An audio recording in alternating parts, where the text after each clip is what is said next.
Hey guys, welcome back to my channel AR anime world. और आज मैं explain करने जा रहा हूँ बुक ऑफ एस्पर का एपिसोड 470। तो बैकग्राउंड में थोड़ी बहुत आवाज आएगी तो इग्नोर करना, क्योंकि मैं छत पर वीडियो बना रहा हूँ। अब बिना किसी देरी के इस वीडियो को स्टार्ट करते हैं। हम लोगों ने पिछले एपिसोड में देखा था कोई गैंगर का फादर होता है, वो कोई गैंग को उस एरे में फेंक देता है और फिर जो कोई गैंग था उसको उस एरे में परेशानी हो रही होती है। और फिर जो कोई लैंग होता है वो जूफैन की तरफ देखता है चिंता में। फिर जो जूफैन होता है वो कहता है तुमने ही उसे वहाँ पर फेंका है, अब मुझसे कुछ मत कहो। जो मेरी टीचिंग स्टाइल है और मेरी टीचिंग स्टाइल से डिसिपल्स को मौत के कगार पर ले आती है, मौत के किनारे ले आती है। और मैंने इस एरे को सेट किया है एरे की पूरी स्ट्रेंथ से, मतलब कि जो ये एरे है बहुत ज्यादा पावरफुल है, अपनी पीक स्ट्रेंथ पे है और इसे वहाँ पर सरवाइव करने के लिए ज्यादा मेहनत करनी पड़ेगी और नहीं तो वो मर सकता है। जब कुईलैंग ये सुनता है तो वो बहुत ज्यादा परेशान हो जाता है। फिर जो जूफैन होता है वो कुईलैंग से कहता है अब क्या तुम्हें रिग्रेट हो रहा है? जो तुम्हारा लक है वो बहुत ज्यादा बेकार है, बहुत ज्यादा देर हो चुकी है और अगर मेरे डिसिपल्स इसे सहन नहीं कर सकते हैं तो फिर इनको हमेशा के लिए लेटना होगा और ये शायद फिर कभी भी ना उठ पाए। फिर जो कुईलैंग था वो बहुत ज्यादा पैनिक हो गया था। कुईलैंग ने सोचा था कि वो बस थोड़ा सा ही पेन होगा उसमें, बट यहाँ पर जीवन और मृत्यु की बात थी, लाइफ और डेथ का मैटर था। और जो जूफैन होता है जब उसके डिसिपल्स की बात आती है तो वो अपने डिसिपल्स के लिए सब कुछ एकदम एक्सट्रीम लेवल पे करता है। फिर जो जूफैन होता है एक और साइन बनाता है जिसकी वजह से दूसरा डोर भी ओपन हो जाता है, अपीयर हो जाता है और उस डोर से बहुत ही ज्यादा मिस्ट बाहर आ रही थी। और फिर उस डोर में जूफैन ने यूयर को फेंक दिया और फिर जूफैन यूयर को फेंकने के बाद कोल्ड वॉइस में कहता है ये जो एरे है एकदम हैरान कर देने वाला है, बट ये हाइड के लिए बहुत अच्छा है। पहले तो सिर्फ मैंने उसे एक क्रैश कोर्स दिया था, लेकिन मेरे डिसिपल्स के रूप में मुझे उनके भविष्य के बारे में सोचना होता है और उनके दिल को ध्यान में रखने की जरूरत है। और हर 2 घंटों में उसे अपनी पूरी जिंदगी याद आएगी और ये इस एरे से तभी बाहर निकल पाएगी जब इससे सब कुछ समझ में आ जाएगा। और फिर ये सब सुनने के बाद यूलिंग भी अपना सर हिलाती है और फिर एक पल उनके कानों में कभी हंसने की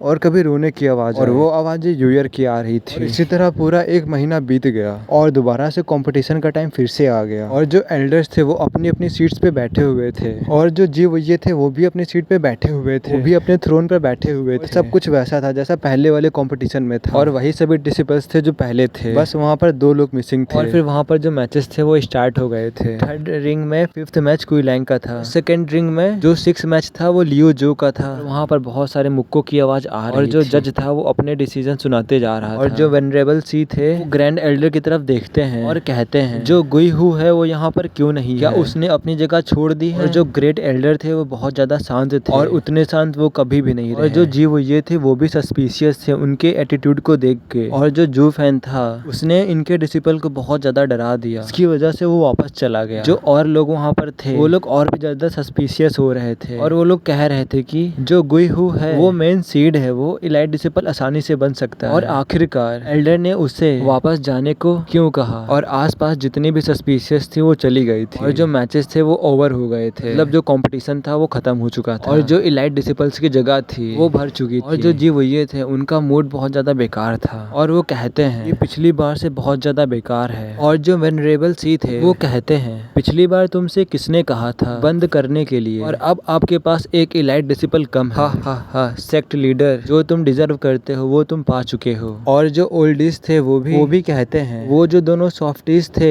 वो इलाइट मटेरियल नहीं थे, लेकिन अब इनके पास क्या विकल्प है। ऐसा नहीं था कि उन्होंने गुई हु से पिछली बार मिले हर शिष्य के साथ बहुत ज्यादा क्रूर व्यवहार कराया और उन्हें टुकड़ों में छोड़ दिया और वो दोनों इतने कमजोर थे कि वो दोनों मिलकर भी कुईलैंग को नुकसान नहीं पहुंचा पाए। और जो वेनरेबल सी होते हैं वो सेक्ट लीडर से कहते हैं, मतलब जीवोये से कहते हैं सेक्ट लीडर 5 इलाइट का डिसीजन हो चुका है। और ये सब कुछ वो मुस्कुराते हुए कह रहे थे। जीवोये ने अपनी मुट्ठी को बंद कर लिया कस के और बस वो वेट कर रहे थे। और फिर जो कोई गैंग होता है वहाँ पर आ जाता है और कोई गैंग जैसे ही आता है वो सेक्ट लीडर को ग्रीड करता है। ग्रीड करने के बाद कहता है मेरा नाम कोई गैंग है और मैं आउटर डोर का डिसिपल हूं और मैं आपसे चैलेंज के लिए रिक्वेस्ट करता हूँ। और जब जीवोये कोई गैंग को देखता है उसे थोड़ा अच्छा महसूस होता है और फिर वो हंसते हुए कहते हैं हा ये इनर सेक्ट कॉम्पिटिशन में बहुत ही अच्छा अट्रैक्शन है। और फिर जो वेनरेबल सी थे वो दोबारा से सेक्ट लीडर से कहते हैं सेक्ट लीडर आप फिर से ये कर रहे हैं? और फिर जो सेक्ट लीडर होते हैं वो कहते हैं हाँ। और फिर वेनरेबल सी ने तंज कसते हुए जवाब दिया, मतलब वेनरेबल सी कहते हैं कोई गैंग से तुम्हारा स्टेशन से ऊपर जाना ये कमांडेबल है और कोई गैंग तुम जीवन और मृत्यु के बीच में चल रहे हो। और फिर जो कोई गैंग होता है वो सेक्ट लीडर से कहता है सेक्ट लीडर मैं डेंजर से बिल्कुल नहीं डरता हूँ और इसलिए मैं चैलेंज दे रहा हूँ। और जो कोई लैंग होता है वो बहुत ही ज्यादा प्राउड से अपने बेटे को देख रहा होता है। और फिर हमें कोई गैंग के बारे में बताया जाता है। जो कोई गैंग है वो अभी रेडिएंट स्टेज पे पहुंच चुका है और जब यूयर ने चैलेंज किया था तो जो यूयर थी वो सिर्फ प्रोफाउंड हेवन स्टेज पर थी, बट जो कोई गैंग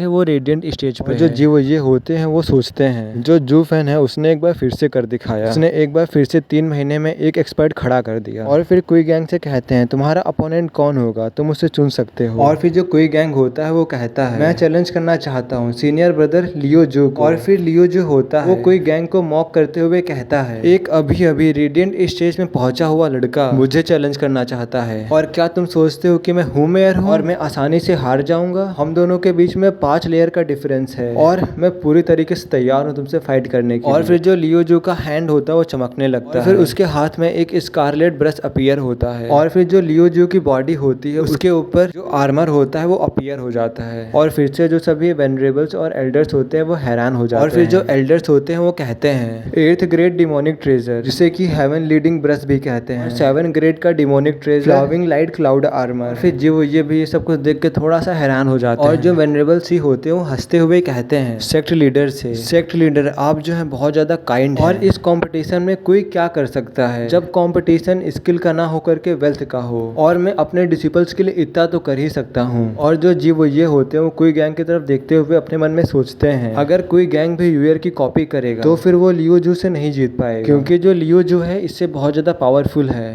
कोई गैंग से 5 लेयर आगे है। और जो कोई गैंग था वो भी थोड़ा सा परेशान हो गया था ये सब देख के। और फिर वो सभी लोग ऐसे ही बातें कर रहे होते हैं लीजियो और कोई गैंग के बारे में और इन दोनों का कंपैरिजन कर रहे होते हैं। और फिर जो कोई गैंग होता है वो किसी चीज को निकालता है और उसकी जो स्मेल थी सब जगह पर फैल गई थी और जब वो एल्डर्स उसकी तरफ देखते हैं तो वो समझ लो कि वो सबके सब रोने वाले थे क्योंकि जब वो कोई गैंग की तरफ देखते हैं तो फिर उसके हाथ 9th ग्रेड की पिल होती है जिसे कि सेवेज ब्लड पिल भी कहते हैं। फिर जो कोई गैंग होता है वो कहता है मैंने ब्लड एनाइलेशन टेक्निक को ट्रेन किया है और जो ये सेवेज ब्लड पिल है 9th लेवल की ये मेरे ब्लड फ्लो को इंक्रीज करेगी, बूस्ट करेगी और मैं रेडियन स्टेज की फर्स्ट लेयर पे रहकर मुझे रेडियन स्टेज की 3री लेयर की पावर मिल जाएगी, मतलब कि मैं रेडियन स्टेज की 3rd लेयर जितना पावरफुल बन जाऊंगा। और फिर जो कोई गैंग होता है उस पिल को खा लेता है और फिर जो उसकी बॉडी होती है वो ऑरा से भर जाती है चारों तरफ से। जैसे जैसे टाइम जा रहा था वैसे वैसे उसका ऑरा बढ़ता ही जा रहा था। और जो लियो जो कहता है क्या तुम मरना चाहते हो, तुम अपने ब्लड फ्लो को पुश कर रहे हो और अगर तुम्हारा ब्लड फ्लो ऐसे ही फास्ट होता गया और फिर एक समय ऐसा आएगा कि तुम फट जाओगे। और फिर जो कोई गैंग होता है वो कहता है तुम्हारा मुझे एडवाइस देने के लिए शुक्रिया बट इस टाइम ये सब कुछ डिफरेंट है और जब से मैंने 10th ग्रेड की पिल ली है, मतलब कि जो मैंने 10th ग्रेड की हेवन रीचिंग पिल ली है